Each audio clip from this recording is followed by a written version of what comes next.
आदाब अर्ज़ है कि सिंध की गंदम इस वक्त कहाँ है, इस बारे में एक बड़ा इंकशाफ हुआ है कि सिंध की गंदम सिंध के 62 अफराद ने अपने गोदामों में डंप कर लिए, जिसमें अरकान कौमी असम्बली, सूबाई असम्बली, 62 सरदार, 62 ज़मींदार और 62 सरमायाकार, जिनमें आड़ती भी शामिल है, ज़ख़ीरा अंदोज़ भी शामिल है। उन्होंने अपने गोदामों में सिंध की लाखों टन गंदम ख़रीद करके अपने गोदामों में डंप कर लिए।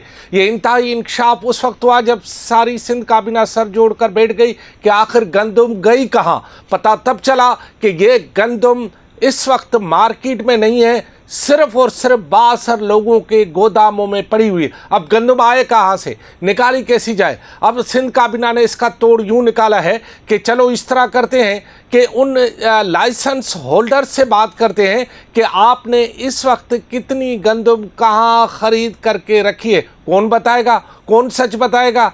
ऐसे कौन से माई के लाल हैं, गामू सचार हैं पैदा हुए जो कहेंगे हाँ भाई हमने इतनी गंदम जो है वो लाखों टन अपने गोदामों में रख लिए, आइए ज़रा आपको दिखाएं, आप ले जाएं।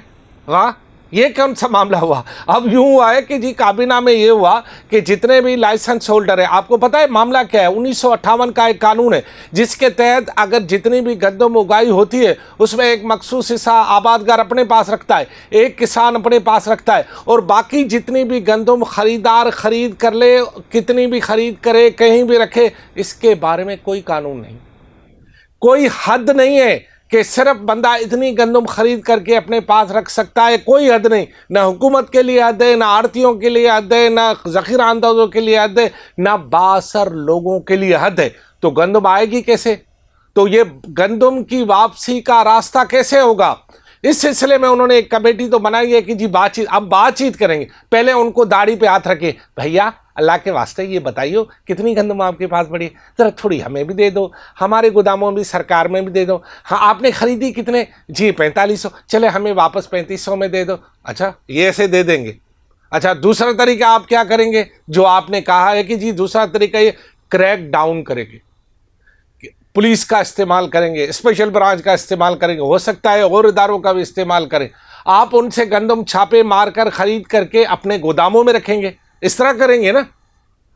क्या करेंगे आप? गंदम उसी वक्त तो आटा बना के और जो है वो कोई यखनी बना के खाएंगे तो नहीं, ना ही कोई रोटियां लगाएंगे तवे पे। क्या करेंगे? गंदम अगर आपने उनसे ले भी ली, पहले तो ले नहीं सकते, आप में इतनी ताकत नहीं है, सिंध हुकूमत में इतनी ताकत ही नहीं है भाई कि उन 62 लोगों के मत्थे लगे। उनका मत्था उधर लगा तो सर फट जाएगा, उनका कुछ नहीं होगा।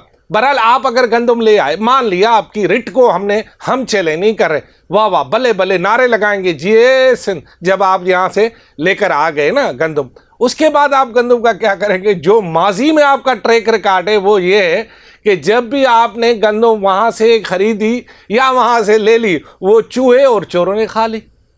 वाह, कमाल है ना? अब क्या चूहों और चोरों के लिए ये गंदम फिर गोदामों में रखोगे?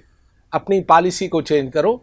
मामला यहाँ इतना सादा नहीं है। गंदम आपके हाथ से निकल गई है, जैसे कि पंजाब हुकूमत के बारे में टीवी चैनल्स पे ये चल रहा है कि 45 लाख टन गंदम पंजाब से खिसक गई है।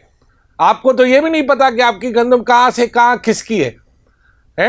मेरे ख्याल में ये जो फूड डिपार्टमेंट के करप्ट भाईजान हैं और आपके दिमाग करप्ट जो है, इन दोनों का आपस में कोई फ्रीक्वेंसी मैच हो रही है।